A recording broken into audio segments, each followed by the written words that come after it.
오늘 수요 저녁 예배에 오신 우리 성도님들 환영하고 축복합니다. 네. 사람은 누구나 지우고 싶은 흔적이 있습니다. 어릴 때 불에 댄 자국이 손등이나 팔에 남은 사람들을 보면 대부분 그 흉터를 좋아하지 않습니다. 그걸 어떻게든 가리고 싶어하고, 여름에도 어지간하면 긴팔을 입는 사람들 대부분이 보면 흉터가 있는 사람들은 또 그렇더라고요. 보기에 예쁘지도 않고 떠올리고 싶지도 않은 그러한 기억도 함께 그 불에 탄 흔적에 남아있기 때문입니다. 그런데 그런 이야기를 들어보면 공통적으로 하는 말이 있습니다. 그 뒤로는 뜨거운 것을 함부로 잡지 않게 된다거나, 그때는 정말 아팠지만 그 일 후에는 조심하는 법을 배워서 뜨거운 물이나 아니면 불을 조심스럽게 다룬다라는 이야기를 듣습니다. 우리에게 있어서 흉터 자체는 반가운 것이 아닙니다. 그 상처를 자랑하는 사람도 많지 않습니다. 그러나 그 흉터는 몸에 남아서 계속 말을 합니다. 그때의 아픔을 잊지 말라. 같은 실수를 반복하지 말라. 그 고통을 기억하고 이제는 더 지혜롭게 살아가라 라고 그 흉터는, 그 불에 댄 흔적은 우리에게 말합니다. 우리의 영혼도 비슷한 것 같습니다. 살면서 남은 상처와 실패의 흔적이 우리에게 있습니다. 그것은 부끄러운 기억일 수도 있고요. 그런데 하나님은 때로 그 흔적을 없애지 않고 그냥 남겨두십니다. 왜냐하면 그 흔적이 우리를 괴롭히기만 하는 것이 아니라 다시는 그 길로 가지 않게 하는, 어쩌면 경고가 되기 때문에 그렇습니다. 오늘 말씀의 민수기 16장의 향로가 바로 그런 역할을 하고 있습니다.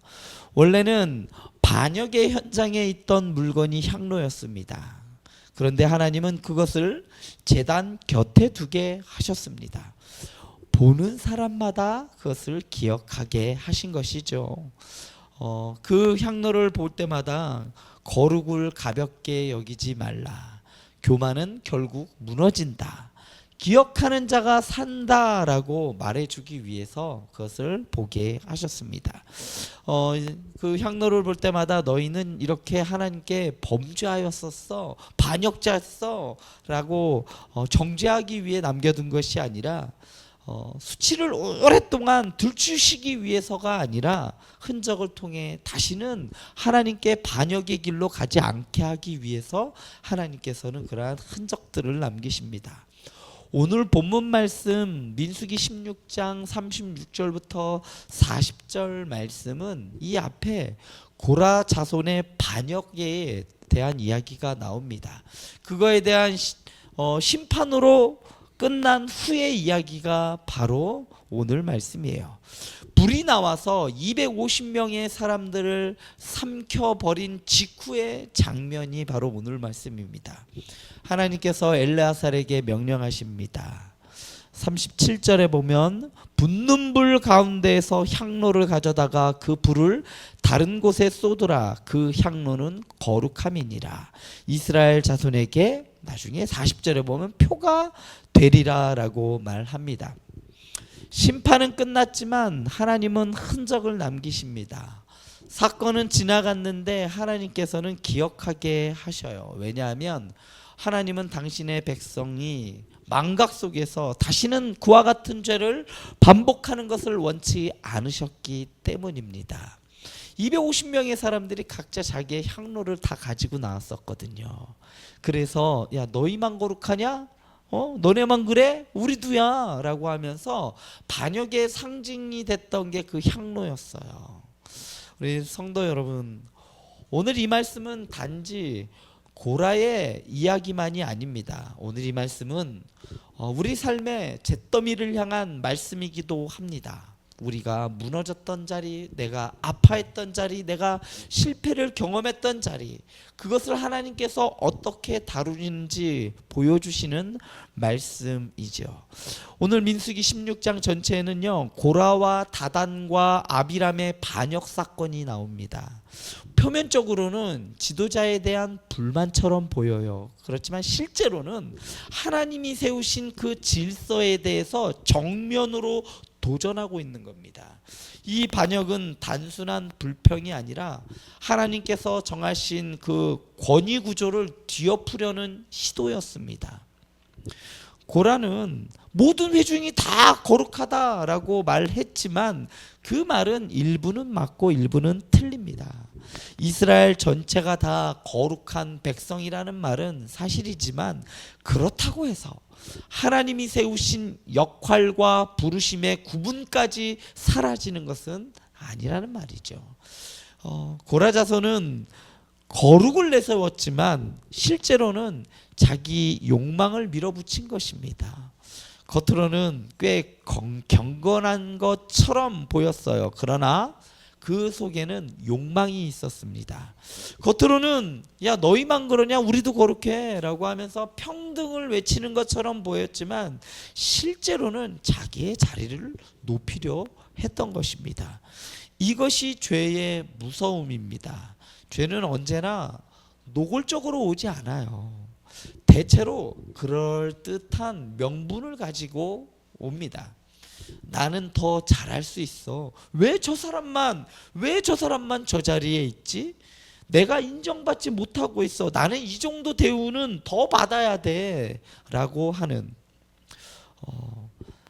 신앙생활을 하다 보면 성도들의 마음속에도 이러한 소리가 있습니다. 나는 섬기고 있다고 생각했는데 사실은 인정받고 싶어 했던 그러한 경험이 있습니다. 또 하나님을 위한다라고 말하지만 실제로는 내 영역과 내 자리를 넓히려고 하는 성도들이 교회 안에 있습니다. 민수기 16장의 반역은 광야 한복판에서 갑자기 생긴 사건이 아닙니다.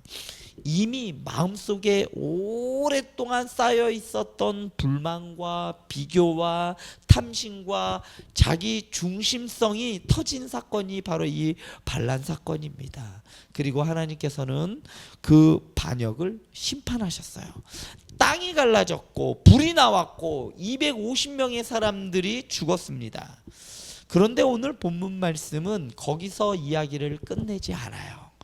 하나님은 심판의 자리에서 다시 명령하십니다. 향로를 가져오라. 그 불을 다른 데에 쏟으라. 그 향로를 쳐서 제단을 쌓는 판을 만들라. 그리고 기념이 되게 하라라고 말씀하십니다. 즉 하나님께서는 이 사건을 잊지 말라라고 말씀하고 계시는 겁니다. 오늘 본문이 전해주는 첫 번째 메시지는 하나님은 죄를 결코 가볍게 여기지 않으신다는 겁니다. 오늘 본문이 먼저 보여주는 것은 하나님의 거룩하심이에요. 하나님은 거룩하시기 때문에 죄를 가까이 하시지 않고 죄를 가볍게 여기시지 않습니다. 고라와 그를 따르던 250명은 향로를 들고 나왔어요. 이 향로는 뭐 할 때 쓰는 도구였냐면 하나님께 제사하고 예배 드릴 때 들고 나아가던 도구였습니다. 겉으로 보면 그들이 뭐 하는 것처럼 보일까요? 예배 드리러 나오는 것처럼 보이는 거예요. 250명의 사람들이 각자의 향로를 들고 와서 우리는 예배할 거예요 하고서 예배 드리는 것처럼 보였습니다. 향을 드리고 하나님 앞에 서 있고 종교적인 행동을 하고 있었습니다. 그런데 하나님께서는 그들을 받지 않으셨어요. 왜냐하면 예배의 모양이 있다고 해서 예배가 되는 것이 아니기 때문입니다. 거룩한 행동의 형식이 있다고 해서 하나님이 기뻐하시는 것이 아니기 때문입니다.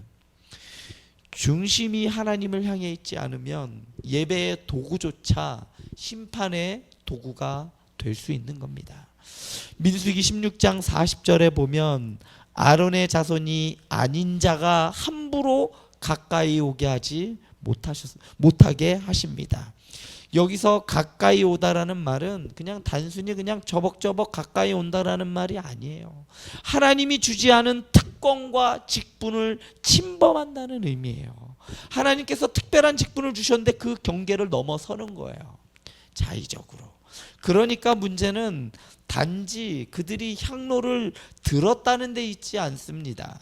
하나님께서 허락하시지 않은 자리, 하나님께서 맡기지 않은 권한, 하나님이 주시지 않은 그 영광을 스스로 취하려 했다는 데 있는 것입니다. 이것을 성경은 교만이라고 말합니다.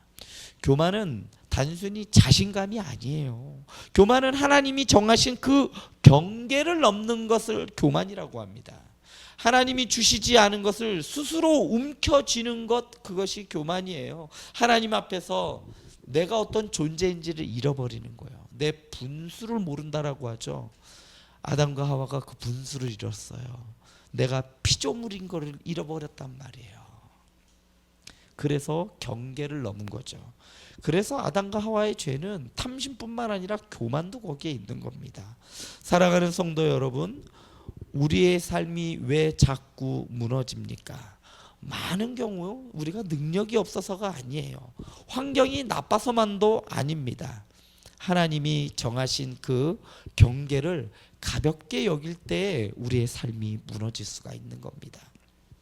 말의 경계를 넘고, 분노의 경계를 넘고, 욕심의 경계를 넘고, 소유의 경계를 넘고, 영적 교만의 경계를 넘는 거죠.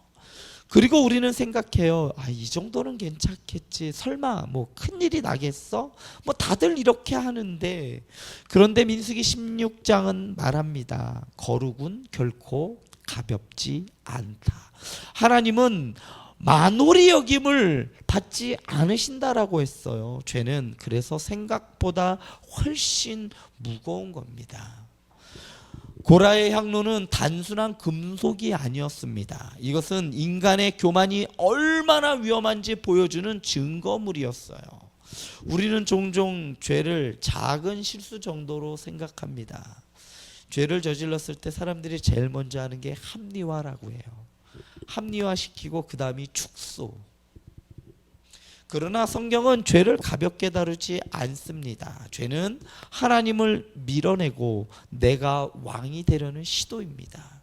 그래서 죄의 현장에는 언제나 무엇이냐면 파괴가 남아 있어요. 고라의 반역 자리에도 파괴가 남았습니다. 그러나 하나님께서는 그 파괴의 흔적을 그냥 치워버리지 않으셨습니다. 오늘 말씀이 주는 두 번째 메시지는 하나님은 심판의 흔적도 헛되이 버리지 않으신다는 겁니다. 놀라운 것은 하나님께서 향로를 버리라고 하지 않으셨어요. 가져오라고 하십니다. 그리고 쳐서 판을 만들라고 하십니다. 그리고 그 반역에 쓰였던 그 물건을 가지고 제단을 쌓라고 하셔요. 그리고 기념이 되게 하라고 하셨습니다. 이게 무슨 뜻인가요? 반역의 도구였던 향로가 심판을 지나고 난 후에는 공동체를 지키는 경고의 표지가 되었다는 겁니다. 그 제단을 싸고 있는 그 판을 볼 때마다 이스라엘 백성들은 맞아, 저게 그때 쓰였던 거지.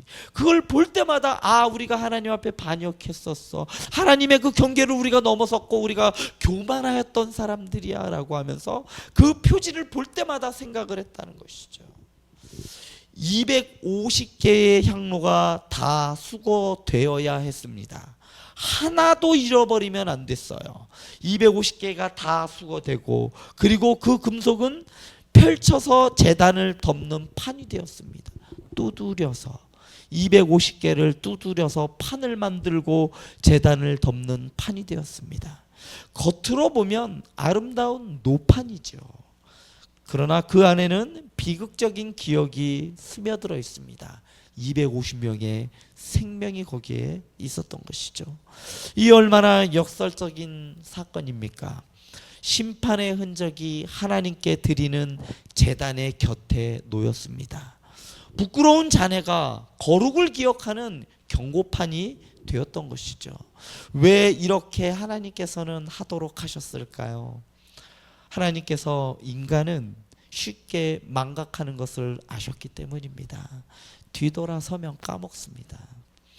기억을 위한 표지를 두신 겁니다. 사람은 큰 심판도 금방 잃어버려요. 큰 은혜도 쉽게 잃어버립니다. 그래서 하나님께서 이러한 흔적을 남기게 하신 겁니다. 보이는 표지를 두셨어요. 그리고 기억하게 하셨습니다. 하나님께서는 민수기 전체에서 반복해서 시각적인 표지를 두고 계세요. 길갈의 돌도 그렇고요. 가는 곳마다 계속해서 뭔가 눈에 보이는 표시를 남깁니다. 유대인들의 겉옷자락 끝에 장식으로 다는 옷단의 술도 그것도 표지입니다. 아론의 쌍난 지팡이도 표지였고, 그리고 여기 노판도 그렇습니다. 하나님께서는 당신의 백성이 보면서 기억하게 하셨던 겁니다. 한번 아팠던 죄를 또 반복하지 말아라. 무너져 본 길을 또 어느새 그 길을 우리가 걸어가고 있는 우리를 발견하게 돼요. 분명히 눈물을 흘리면서 회개했던 죄인데 시간이 지나면 또다시 가볍게 여기는 나를 볼 수가 있다는 거예요. 그래서 하나님께서는 말씀하십니다. 기억하라. 그 흔적을 보라. 다시는 그 길로 가지 말라. 어쩌면 우리는 그것을 다 지워버리고 싶어 합니다. 그런데 하나님께서는 그 흔적을 통해 우리를 지키시는 겁니다. 예전의 말로 사람을 다치게 했던 사람은 그 아픔을 기억할수록 말을 더 조심하게 됩니다.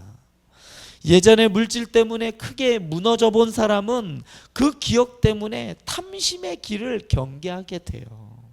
예전에 건강을 잃어버려 본 사람은 비로소 삶의 속도를 돌아보게 됩니다. 예전에 관계가 깨져본 사람은 다른 사람의 마음을 함부로 대하지 않게 되는 겁니다. 그 아픔 자체가 선한 것은 아니에요. 실패 자체가 아름다운 것은 아닙니다. 죄 자체가 거룩한 것도 아니에요. 그러나 하나님은 그 흔적조차 헛되게 버리지 않으셨습니다. 어떤 산길이나 공사 현장에 가면 이미 한번 사고가 났던 자리에 추락 위험, 진입 금지, 논두렁에 가면 수영 금지 이런 게 또 있죠. 우회하십시오 같은 경고판이 세워져 있는 경우가 있습니다.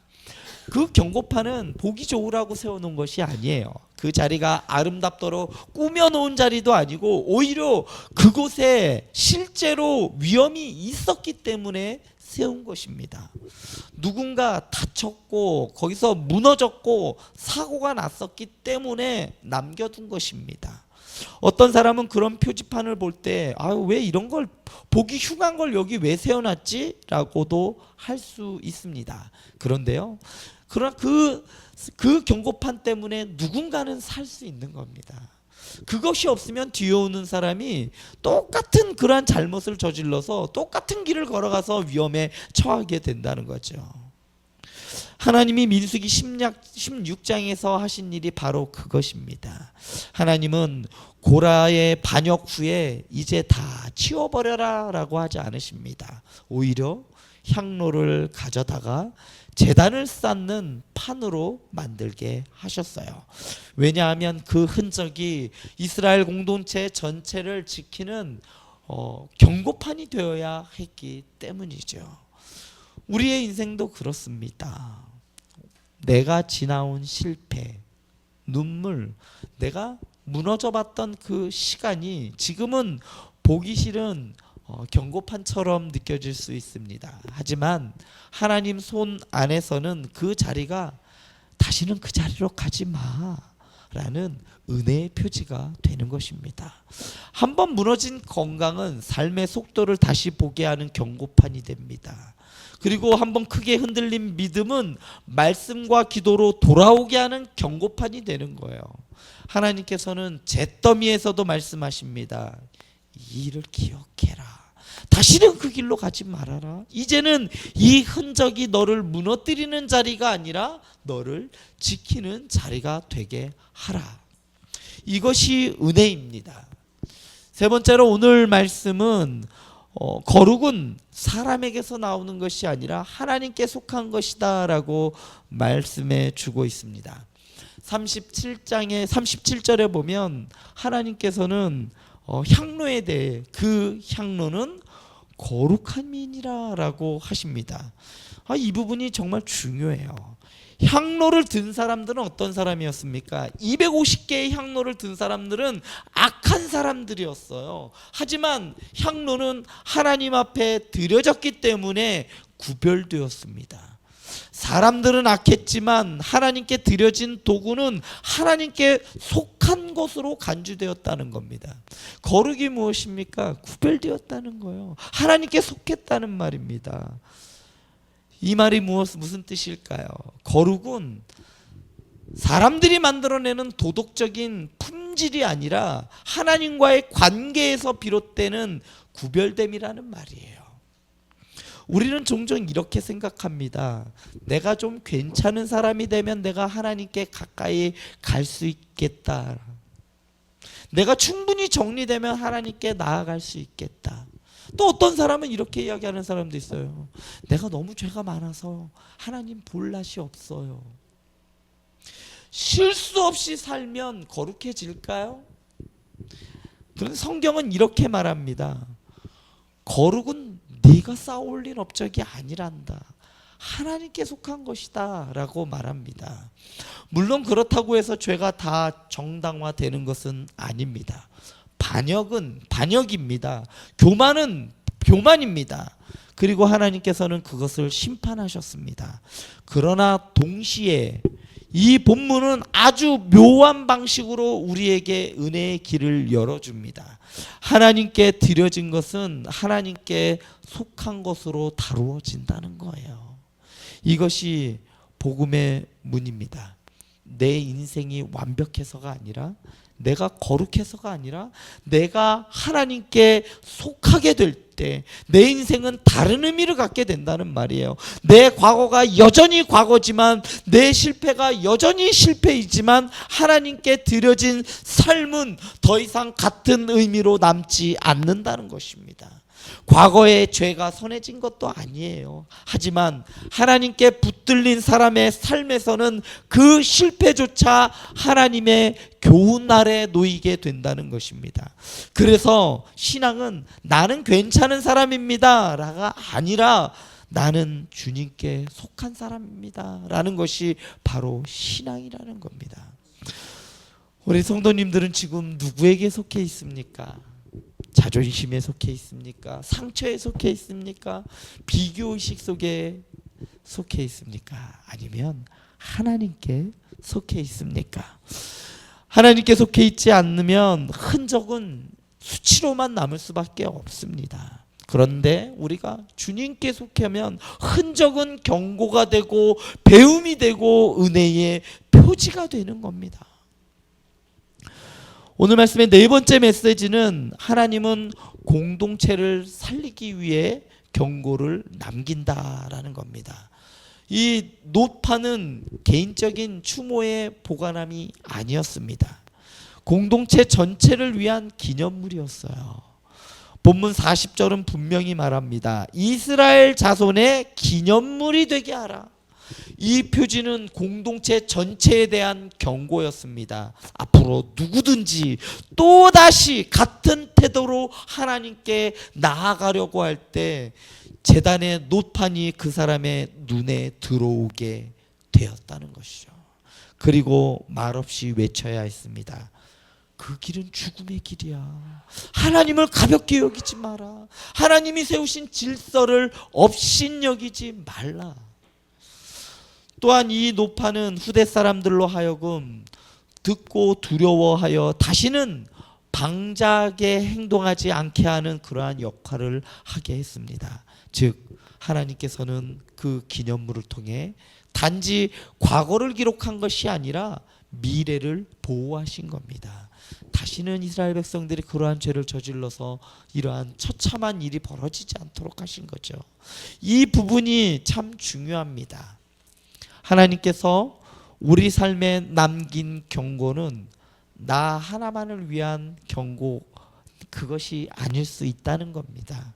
하나님께서는 어떤 사람의 실패를 통해 가정을 지키시기도 하고, 어떤 사람의 눈물을 통해 공동체를 깨우기도 하시고, 어떤 사람의 무너짐을 통해 후대를 살리기도 하십니다. 부모가 지나온 실패가 자녀에게 경고가 되기도 합니다. 한 세대의 무너짐이 다음 세대에게는 방향 표지가 되기도 하는 것입니다. 교회의 아픈 역사가 후대에게는 겸손과 분별을 가르쳐 주기도 합니다. 그러므로 성도는 자기 실패를 함부로 미화해서도 안 되지만, 하나님이 그 실패를 통해 주시는 교훈을 그냥 묻어버려도 안 된다는 겁니다. 혹시 우리 성도님들 가운데 왜 하나님께서는 내 인생에 이런 흔적들을 남기셨을까 생각하시는 분들이 계십니까? 그 흔적이 우리 성도님들만을 괴롭히기만 하는 것이 아니라 어쩌면 누군가를 살리는 표지가 될 수 있음을 기억하시기 바랍니다. 내가 눈물을 흘리며 지나온 길이 다른 사람에게는 가지 말아야 할 길을 알려주는 표지가 될 수도 있습니다.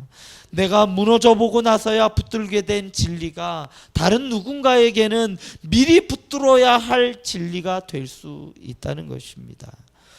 이렇게 보면 하나님께서는 우리 아름다운 공동체를 너무 사랑하셔요. 심판의 자리에서도 공동체를 지킬 방법을 마련하시지 않습니까? 오늘 본문의 5번째 메시지는 기억하지 않으면 같은 죄를 반복한다는 것입니다. 본문은 우리에게 아주 실제적인 질문을 던집니다. 너는 기억하고 있느냐? 사람은 하나님의 심판을 너무 쉽게 잊어버립니다. 그래서 하나님께서는 기억하게 하는 시각적인 표지를 두셨어요. 그렇다면 기억하는 것이 왜 중요할까요? 기억해야 겸손하기 때문입니다. 기억이 경계를 지키게 하기 때문이에요. 이것을 넘었을 때 우리가 이렇게 됐었지. 기억이 두려움을 회복하게 하기 때문입니다. 하나님 앞에 나아갈 때 우리는 경외함으로 나아갈 수 있는 겁니다. 그러한 기억이 우리를 다시 살리게 하기 때문에 기억하는 것이 중요합니다. 그렇다면 반대로 기억하지 않는다면 어떻게 될까요? 또 교만해집니다. 또 방심합니다. 또 같은 실수를 합니다. 또 같은 죄를 가볍게 여기게 됩니다. 신앙은 단지 앞으로만 달려가는 일이 아닙니다. 신앙은 뒤를 돌아보며 하나님이 두신 그 경고를 읽는 일이에요. 그래서 믿음 좋은 사람은 나는 절대로 안 넘어진다라고 말하지 않습니다. 오히려 믿음이 좋은 사람은 이렇게 말합니다. 주님, 저는 오늘 무너질 수 있는 사람입니다. 주님, 저도 고라처럼 될 수 있는 사람입니다. 주님, 저도 내 욕심을 신앙의 이름으로 포장할 수 있는 사람입니다. 주님, 저도 쉽게 잊어버리는 사람입니다. 그래서 기억하게 해주십시오. 오늘 말씀의 6번째 메시지는 결국 더 나은 중보자가 있다라고 알려줍니다. 오늘 본문은 단지 경고에서 끝나지 않아요. 민수기 16장 전체를 보면 심판이 임할 때마다 모세와 아론이 무엇을 했을까요? 이스라엘 백성들을 위해서 중보했습니다. 조금 뒤에는 아론이 향로를 들고 산자와 죽은 자 사이에 서서 재앙을 멈추게 돼요. 오늘 본문 전체가 결국 모세와 아론을 넘어서 더 나은 중보자를 바라보게 만듭니다. 모세는 완전하지 못했습니다. 아론도 완전한 제사장이 아니었어요. 그들은 잠시 이스라엘 백성들 앞에 서 있었지만 죄인을 완전히 하나님 앞으로 데려갈 수는 없었습니다. 고라의 무리처럼 하나님 앞에 함부로 나아가다 죽는 것이 우리의 운명입니다. 고라가 범한 죄를 우리는 틈나면 저질러요. 교만하고 반역하고 자기 나의 자리를 넘어서고 하나님보다 나를 높이려는 그러한 죄로 인해 우리는 원래는 우리가 심판받아야 했습니다. 고라자손은 아유 얘네들은 죽어도 마땅해. 아니요, 그 자리에 우리가 있었어야 합니다. 우리가 심판받아야 마땅한 사람들이었습니다. 그런데 예수님께서 우리 대신 그 심판의 자리에 서셨어요. 우리 대신 불같은 진노를 받으셨습니다. 우리 대신 버려짐과 죽음을 경험하셨습니다. 거룩하신 분이 거룩하지 않은 자리에 서 계셨습니다. 하나님께 가장 가까우신 분이 하나님께로부터 가장 먼 자들의 그 고통을 짊어지셨습니다. 우리 대신 심판의 흔적을 몸에 지니셨습니다. 그래서 십자가의 못자국은 무엇입니까? 그것은 단지 고통의 흔적이 아닙니다. 우리를 살리기 위한 사랑의 흔적입니다. 경고를 넘어 구원의 표지가 되었습니다. 민수기 16장의 노판이 다시는 그 길로 가지 말라라고 말한다면 십자가는 내가 네 대신 그 길을 걸었다라고 말합니다. 오늘 말씀의 향로가 거룩을 가볍게 여기지 말라라고 외친다면 십자가는 거룩하신 하나님 앞에 나아갈 길은 오직 예수 그리스도뿐이다라고 선포하고 있습니다. 그러므로 우리 사랑하는 아름다운 교회 성도 여러분, 우리는 흔적을 보며 절망하는 사람들이 아닙니다. 우리는 흔적을 보며 십자가로 가는 사람들이에요. 내 실패의 흔적을 보면서 나는 끝났다가 아니라 그래서 더더욱 예수님이 필요합니다라고 고백하는 사람들입니다. 내 죄의 흔적을 보면서 주님, 이 흔적마저도 주님의 은혜 아래 두게 하여 주시옵소서라고 기도하는 사람들이에요.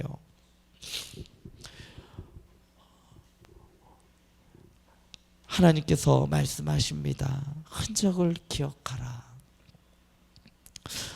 기도하지 않았다가 결국 무너졌던 경험이 있습니까? 아니면 말씀을 놓치고 살다가 우리의 중심이 흔들렸던 그러한 경험이 있습니까? 그렇다면 그 흔적을 잊지 마시기 바랍니다.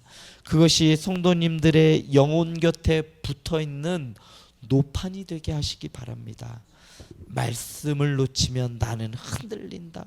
기도를 멈추면 나는 약해진다. 주님이 없이는 나는 버틸 수가 없다. 우리 성도님들의 제단 곁에 하나님께서 두신 노판은 무엇입니까? 성도님들이 볼 때마다 다시 겸손하게 만드는 기억이 무엇입니까? 저에게 제단 곁에 남겨두신 노판은 저의 아들입니다. 저는 저의 아들을 볼 때마다 저의 마음속에 하나님께서 말씀하셔요. 너가 네 아이를 위해 무엇을 할 수 있느냐? 아이를 위해 아무것도 할 수 없는 저를 보면서 저는 절망을 느끼는 것이 아니라 그래서 주님이 필요합니다. 우리 아이에게도 주님이 필요하고 저에게도 주님이 필요합니다. 주님을 더 바라보게 만드셨습니다. 오늘 본문은 우리에게 이렇게 말합니다. 하나님께서는 죄를 결코 가볍게 여기지 않으신다. 하나님께서는 교만을 방치하시지도 않는다. 하나님은 거룩을 침범하는 죄를 심판하신다. 그러나 동시에 하나님께서는 그 심판의 흔적마저도 헛되이 버리지 않으십니다. 반역의 잔해를 공동체를 살리는 경고로 바꾸시는 분이에요. 무너진 자리에서조차 말씀하십니다. 기억해. 그러니까 다시는 그 길로 가지 마. 이제는 이 흔적이, 이 표지가 너를 지키게 하라. 그리고 마침내 그 모든 경고는 우리를 십자가로 소환합니다. 더 나으신 중보자 예수 그리스도 앞으로 우리를 데려가요. 혹시 성도님들의 삶에 아직도 아픈 흔적이 있습니까? 아니면 지우고 싶은 시간이 있습니까? 떠올리고 싶지 않은 실패가 있습니까? 하나님께서는 우리 인생의 잿더미를 그냥 내버려 두시지 않습니다. 때로는 그것을 두드려요. 그래서 우리 영혼의 제단의 곁에 두십니다. 볼 때마다 기억해라. 거룩은 가볍지 않아. 교만은 결국 무너진단다. 그러나 기억하는 사람에게는 다시 사는 길이 열린단다 라고 말씀해주고 계십니다. 그러므로 오늘 이 밤 우리는 흔적 때문에 무너지는 것이 아니라 그 흔적 때문에 새겨진 하나님의 경고를 지나 십자가의 은혜로 나아가시길 바랍니다. 이 시간 우리 함께 기도했으면 좋겠습니다.